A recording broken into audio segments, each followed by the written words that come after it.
Casey Bond, a.k.a. Chad Bradford, from the Oscar-nominated film Moneyball, and you're tuned into Sports Rap Live. Welcome back to Sports Rap Live, and thanks to Casey Bond for checking in here. Of course, we'll see what happens with the Oscars coming up this Sunday, as Moneyball ended up with quite a few nominations. And it's good to see any kind of sports movie get the exposure that movie has, even though, Andrew, you're a purist of the book. Yeah, I am. I don't want to sound like one of those people that harps on, the book was better. I won't say that the book or the movie was better. It was just different. I don't know that the translation for me worked, but I think the movie overall, if you didn't know the story, it's still a very good movie. It's good directing. It's good acting. I thought there were some good performances in it. I just think that the whole story wasn't included, and so it's hard to really. I mean, basically they show you this great team that goes on to all these incredible feats after you don't really know how, and then it really show you the fact that they had the MVP and 3 incredible aces on that team who went on to be dismantled, but they had some incredible talent on that team that really isn't shown enough. You make it just seem like it's Billy Bean that does it all. Yeah. Sure. Well, usually with that, they kind of compress it as opposed to the book where you can kind of go full length on it. But I'm just like, you're not one of those, it was way better reading the book. Well, it's just different. Yeah, it's just different. If you're paying Brad Pitt $10 million to do your movie, guess what? You got to get him in a lot more than Miguel Tejada. Okay, well then tell that to Tree of Life, which I thought was terrible and also got nominated. There was like 10 movies nominated, so I don't even want to hear about the story. Well, let's get into the rap sheet, because basketball never stops, nor does Diamond Supply Co., who dropped the newest Cassie collab on Saturday, and I cannot wait to rock it in Orlando like an all-star. Shout out to Youssef for making sure that I had that Cassie on for Diddy's party, as well as the whole Fairfax Natives crew at 451 North Fairfax. You going to Diddy's party? We are SVP. You have your own white? Is it a white party or what is it? I'm wearing the black Cassie shirt, and guess what? He's going to let me in the door if I've got that on. So I just wanted to shout out the boys. They got us tuned in tonight. Hey, I'll tell you this, though. What's his name? Diddy's boy that took the rap and went to jail and then came back with Shine? Yeah, if you see Shine there, run away. Run away. Absolutely, man. We're getting our own Shine on here at Junction Bar and Grill. And Jeremy Lin, apparently some of the shine is coming off of his diamond, because we got our boy Spring Branch Mexican, who's always checking into Sports Rap Live. He asked us on Twitter, do y'all believe that Jeremy Lin is legit? Yes. Or like me, do you think it's mostly because he plays in New York and it's hype? It's a combination. I mean, it's not where it was like Tebow, where they were kind of babysitting him and totally changing the playbook. He just fit into D'Antoni's system, and he's been able to do it effectively. I mean, if he was a total scrub, you would see it being where he has, 20 turnovers, 15 turnovers, just a steady consistency of being bad. But he's been able to do it well. He's not a superstar. Here's my answer. Go ask Kobe and the Lakers if he's for real. We all watched that game a couple Fridays ago. What happened? Who was for real in that game? I love the story. about LeBron at practice yesterday, telling the guys we are going to crush this team. And LeBron said, I will step up and guard Jeremy Lin. Hey, that sounds like something he should have said before that Celtics Game 5 a couple years ago. Well, that's a couple years ago. I'll throw this out. Talk about right now. You want to talk about just stats, like pure stats out there? Is Jeremy Lin for real or not? John Hollinger, for people who are like more NBA stat heads, he has like his player efficiency rating, his PER. And that's a pretty good gesture, gauge of who's for real. So number 1's LeBron, 2 is Wade, 3 Durant, 10 is Kobe. Pretty elite class. What do you think Jeremy Lin is for this season? And that's a per game type deal. It's not like what they've done for the whole season. It's per game basis. How good? 18, 19? 8th. He's 8th in the NBA in a per game basis on what he's bringing to the court. Stats don't lie, okay?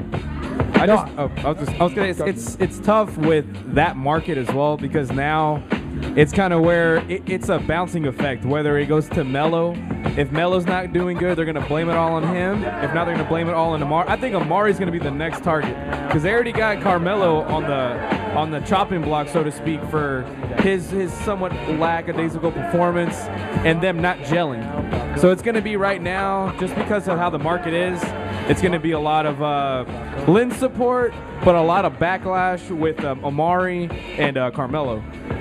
Well, I mean, this is a Knicks team, that, they destroyed the Hawks last night, but look, they're down right now 14 points to a Miami team who has just been destroying everybody. Yep. I know, Kadoma, you want to chime in because you basically rode this Linsanity train all the way through your first week in Vegas. Hey, man, right out the gate, shout out to Jeremy Lin for, having me linning out there in Vegas. But here we are, tonight we got 5 minutes left. Jeremy Lin has 8.7 turnovers. Really looks like he's feeling the heat out there in Miami. But, I really didn't expect them to win against this team. The Heat have just been steamrolling over everyone. And like we said, the Knicks have a phenomenal squad, but they play no defense. Here's the real test, Adam. This is the real test. After the All-Star break, this is how they start out. They get a sort of a gimme game, Is that right? They can't be right. Yeah, they get a gimme game basically at Cleveland. Then they come back on the start March out at the road at Boston, at Dallas, at San Antonio, at Milwaukee, against Philly, at Chicago, against Portland, against Indiana, and then at Indiana. I mean, that's a pretty decent stretch there where you're going to face probably a bunch of good playoff teams. Especially, I want to see how they can go on a back-to-back night on a Philly at home and then an at Chicago. I want to see how they do in that stretch. That'll prove to me where Jeremy Lin is right after the break when you're hitting these games hard on the schedule in the second half. I keep reminding everybody out there that throughout this whole run that they've been on 9 out of 11 games, 9 out of 12 games now, I keep reminding everybody that they're still a 500 team.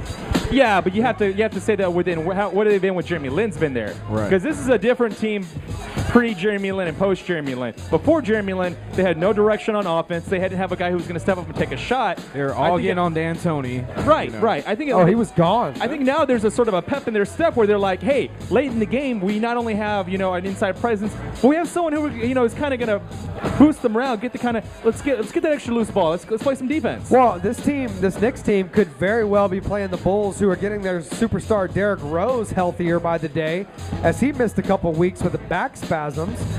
He's doing a little moonwalking though after some statements come out that he would like to see Pau Gasol on the blocks there in Chicago, and of course he since denied it, when reporters asked him about it. But moving C.J. Watson and Carlos Boozer for Gasol, is that a good move in your mind?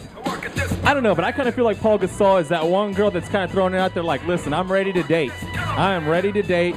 Line up the suitors, I'm sleeping on the couch. Well, yeah, or it's kind of like, Aladdin, they're bringing all the different suitors and they're having all these different teams come in. Oh, I have the best trade offer. No, I have the best trade offer. I'll say this much, the Lakers need to do something.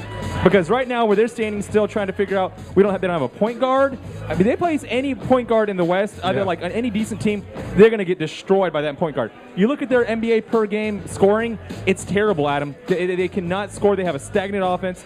I think they definitely need to figure something out. Yeah, I was gonna say, like, with that team, their bench is horrible.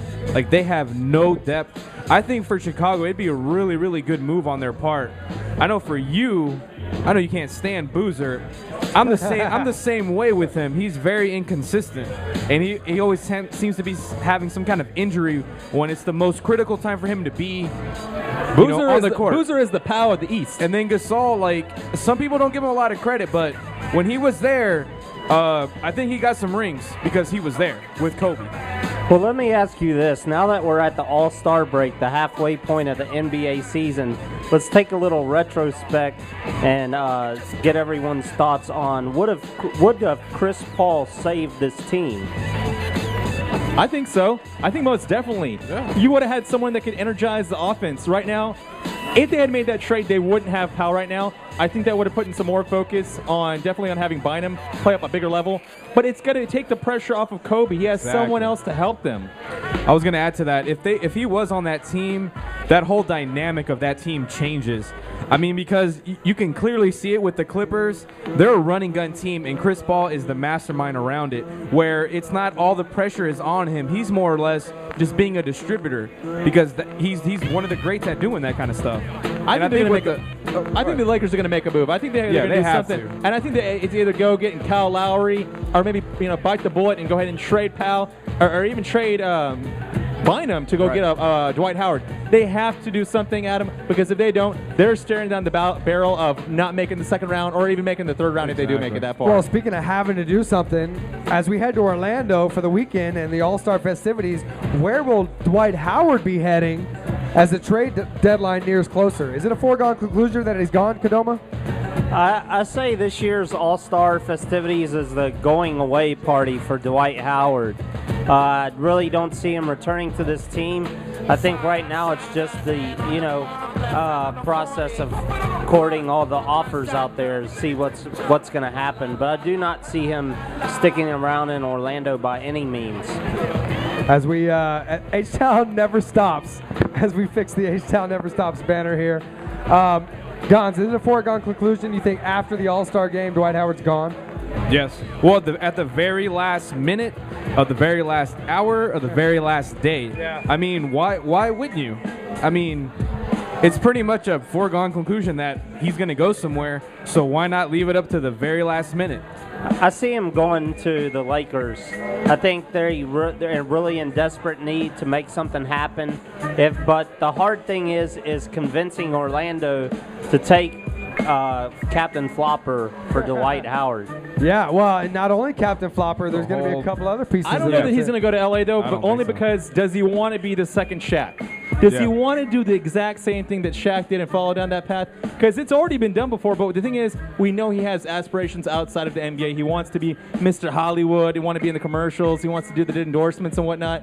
I think it's going to be tempting, but it's going to also weigh on his mind that am I doing the Shaq thing? He's a big Hove fan. I can't even do a Hove. I heard Aries today on Shade 45. He did a great Hova, but he wants to go play for Hova. He's a huge Jay-Z fan, so I could see.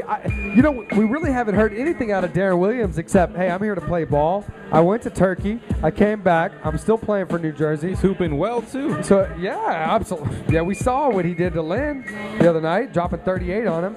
But I could see Dwight Howard ending up going into Brooklyn. You've got that New York market. You're going to have this matchup, the Jeremy Lin, Deron Williams matchup for the next few years, apparently. He needs a scorer. More than anything, Lin he needs to be paired up with a scorer more than a point guard or anything like that. So I think either going with a Kobe to finish up there, because they could rack up rings. Yeah. But if he goes someone with a Deron Williams, that Deron Williams combo with him, you're still missing that one more player. If he goes to the Rose, I can see that because Rose is a scorer. But he has to go somewhere where he can have someone else that's not just a point guard. Let me ask you this. You want to score some nice glass pieces? Yes, Speaking I do. of scoring? You want to score that detox before Dr. Dre even drops it? I have to have it. Yeah, you do. So you need to go down to BC Smoke Shop, and if you mention Rapp Pack, where's it at? Yeah, where's it at? Man, there's 2 Houston area locations, G. Let me know. I'll tell you what, you go down Westheimer, all right, you're heading out towards the west side, and you go right past Voss to keep on cruising. Move on down before you get to Fondren, and 7909 on the left-hand side, you're going to see BC Smoke Shop. Now, if you got a $100 bill in your pocket and you want to get some of those nice glass pieces or get some of the fine art from the best glass blowers in the world, you got a $100 bill in your pocket, go to sportsraplive.com and print off that coupon. But don't tell nobody you have a $100 bill in your pocket, though. No. Because, you know, some people get a little crazy with it. Well, like, Andrew's telling people he's got the Galaxy foams on his feet tonight. I do. You can't see him. They're underneath the table. You cannot see him. He's rocking them already. He's already dirty. Can't see him. What rooftop did you sleep on? You don't know. I got Nice connections. That's right. Phil Knight me like this. But you guys walk in there and take that coupon that you print off sportsraplive.com, or you just walk in there and say you want the Rapp Pack special, just like the Rapp Pack in the building tonight, and you're going to get $20 off of that $100 bill in your pocket. And they got so many pieces under $100. You can get vaporizers. You can get nice, chalices. You can get your own chalice pimp cup. Dang. At BC Smoke Shop. That's crazy. So take that down there and tell them that you heard it right here on Sports Rap Live. And I'll tell you what, they are going to hook you up. And we are going to hook you up with more NBA talk later on. But right now, we got to shift gears. We're going to downshift because March Madness is right around the corner. And, of course, Andrew Martinez is keeping his eye on the court, on campus, for the full court press. And the Martinez Report is brought to you, as always, by me. That's right. Let's get into it. All right, let's get right into it. Now, Andrew, before we talk about some teams, we've done our bubble watch. We've done some of our bracket buster talk that happened last week. We've talked about some of the favorites in the big conferences. That's right. Let's talk about some of the players that these guys out here need to watch as we move forward, because there's always that shining moment. Well, there's always, the stepping. usually there's a Stephen Curry or a player that establishes himself that might not be from the most known, like a Kemba last year. That's kind of a more mainstream player. But I'm throwing out these guys that you need to watch for because they could carry their teams in the tournament a few rounds. I think right off the bat, Doug McDermott from Creighton. This is a kid that he might be third or fourth in the running for the Player of the Year votes. From the Missouri Valley, we kind of hit on him a little bit. He's also the coach's son. I think this guy could have a big tournament. I think he can carry his team a long way. This past weekend, they got a big win over Long Beach State. So I think this is a kid to watch. Someone that we've talked a lot about is Isaiah Cannon. Yep. He's going to be a first-team All-American. I'm not sure what position of the guard, but he's going to make it. Andy Katz has compared him to Kemba. He's compared his leadership values, not maybe his ability to take over games or score like Kemba, which is pretty unique, but I think that his leadership values are sort of comparison to Kemba, so that's an interesting thing for me. Scotty Machado is someone we've hit on lately. Yep. Him from Iona. He leads the nation in assists. This is a guy you really, if you're an NBA guy, you should watch this kid because I would hope that my NBA team, if they needed a point guard, if I'm a Lakers fan maybe, I would be thinking, man, we need a point guard. Maybe we need Scotty Machado. Iona, not Iota, like our boy Al the Barber, who was celebrating Mardi Gras in Iota, Louisiana. Iona. Yes. Now, there's a trend already starting here, Andrew. These are a lot of smaller conference teams. They are, but they're teams that this season is so down on the major teams that these are teams that are going to have pretty high seeds. I'm expecting Murray State to come in maybe at a 4 or 5 seed somewhere in there. I'm thinking Creighton could come in very well as a 3 or 4 seed. So these are teams that could be higher than you might think in most years.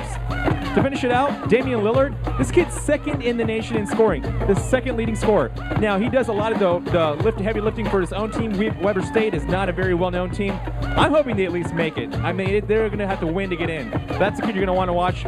And lastly is Nate Walters of San Diego State. This kid's 6th in the nation in scoring. San Diego or South Dakota State? South Dakota, my bad. South Dakota State. It's the SDSU. But I really hope that they make it in because I think Nate Walters would be someone that fans would really want to watch. I'll also throw this other one out there. What position does Nate Walters play?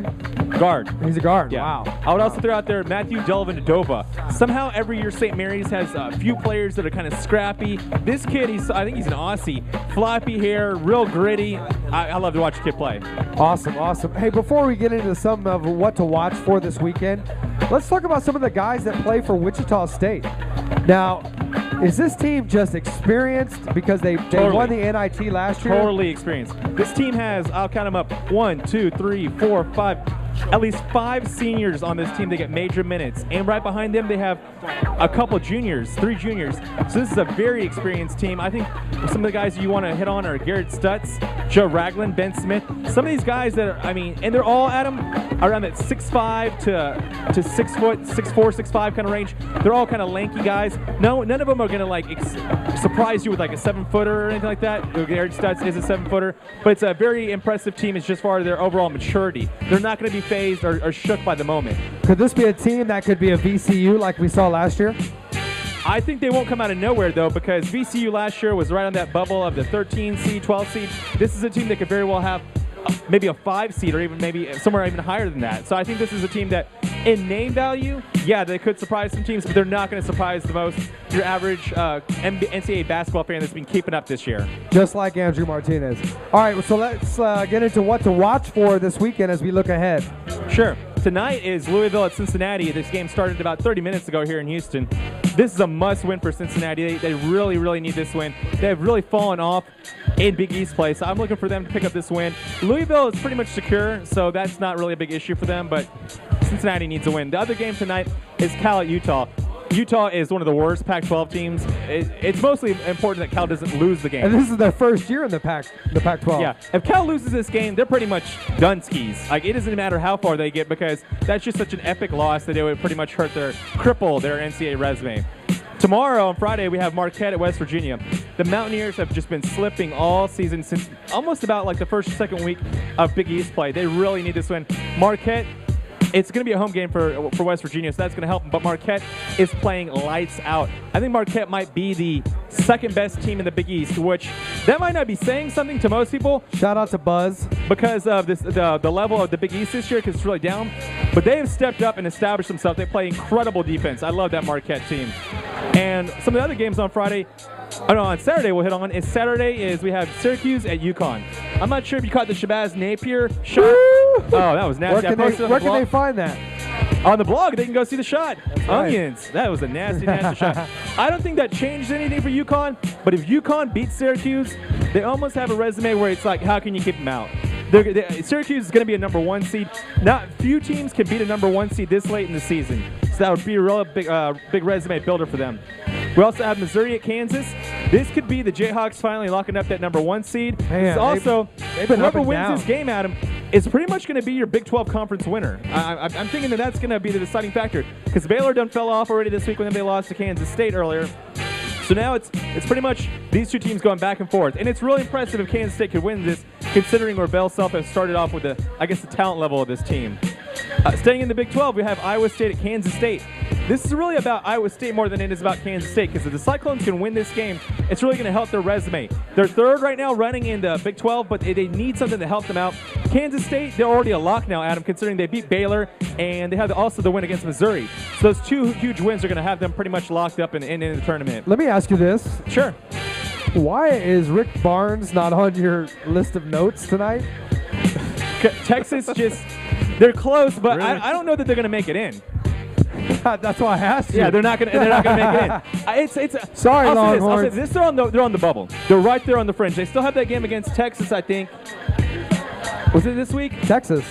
No, against Baylor. They played on Monday night, I think. Was it this week? I'll have to take a look at the schedule. But it's going to be really close if they get in or not. They're right there on the fringe. I don't know. I would say this year, it's kind of understandable because they lost so much NBA talent early that probably shouldn't have left. But this probably isn't one of his worst jobs.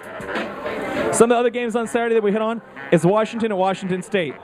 The Huskies, they can't slip up now because they have 3 games to finish out the season on the road. So between them and Cal, Adam, it's going to be a battle between who is not going to slip up, because Cal plays Colorado on the road, and that sort of altitude, it's hurt a lot of teams. Colorado's even on the fringe right now. The Pac-12 is getting a lot of hate this year. It's much deserved. Yes. They didn't do anything in the non-conference season, so they're kind of trying to make up for it now. So we'll see how far they get. But I think Cal and Washington really, really have to keep on winning to solidify their spots. One of the big teams we need to hit on this weekend, Adam, is Northwestern at Penn State. Northwestern at Penn State, this is a big-time game because Northwestern, they got their heart broken on Monday night. They were playing at home against Michigan, and they got the game to overtime, and I thought, all right, they're going to pull it out. They're going to do it. They're going to get that win. Then they got their doors blown off like an 18-6 run in the overtime and just crushed their hopes. I still think somehow nostalgia, some sort of, people don't know it in the back of their minds. They're pulling for Northwestern, but they don't know it. And Northwestern's going to find a way in there because they really don't have a good shot at it next year. John Sherna is leaving after this year. I mean, that kid can ball. So I think that they're going to find a way somehow to get in. Do you want to tell the good people out there, the Rapp Pack and all the good listeners on Sports Talk 790, how many times Northwestern has been to the tournament in their school history? 0. They've never made it. 0. So this is a big, big deal for them. They have to win this game. And there's a lot of of guys that have them going in the tournament. There are. But they have to win this game to stay on the right side of the bubble. Because if they lose this game, it's pretty much going to be a do-or-die game against Ohio State, which they could still lose this game and beat Ohio State and get in. But if they lose this game, it makes that one a must-win. If they win this game, it's more understandable if they lose to Ohio State. Now, we were looking at some things on some of the websites that you go to for your college basketball information, and there was one of them that is as well-respected and rated that had Ohio State as the number 1 overall team. Do you agree with that? I don't, mostly because I think look, they might be the best team overall for the season, but right now I'd have to say Michigan State is playing better. I'd even have to give right now the nod of if you're going to vote for a Big Ten Player of the Year, it'd be between Sullinger and probably Draymond Green, and I might side with Draymond Green just because of what he means to his team. He's really rallied that team. He's the true leader of that team, whereas it seems like whenever they played the last 2 times, these 2 teams, if you defensively bow up against Sullinger and just don't let him have his way, he sort of gets shook. A little soft. A little bit. He's nowhere near the Perry Jones, that level of soft, but he does get a little hesitant in the lane. So I'll say that. But it's very impressive that Ohio State's had a going good into season. the conference tournaments, which we'll be into in no time. Of course, along with our Selection Sunday special with some of the other personalities on Sports Talk 790 that you can catch Monday through Friday during the day. Who is the strongest conference going into the tournament this year? I think it's the Big Ten. I think it's the Big Ten because you look at it top to bottom. Ohio State or Michigan State could both be number 1 seeds. I think you're also going to have some other teams like Wisconsin that are very good. I think there's also like the teams on the Northwestern that are right there on the fringe. Illinois has certainly played their way out of the tournament, but I think that the top to bottom, they're probably the best. You could also give a nod to the Big 12 because of what if Kansas and Missouri both make number 1 seeds at them, that would be very, very impressive. But I think I would have to give it to the Big 10, just a slight edge because of their level of depth. So, can I give a real quick shout out? I know it's not Sunday, but a shout out to Keith K-Dub, whose dad used to be the VP and general managers of the Astros and Yankees. Do we know who that is? Of course we do. Legendary baseball man. And he said anybody that is down with Bun is down with him 100. Well, there you go. So he would love to come through and get on the air with us here on Sports Rap Live. So we're going to get to some commercials right now. But when we get back, we are going to have a very special guest on the line and talk some NFL football. Watch the throne. The NFL is king. You guys stick around right here on Sports Rap Live.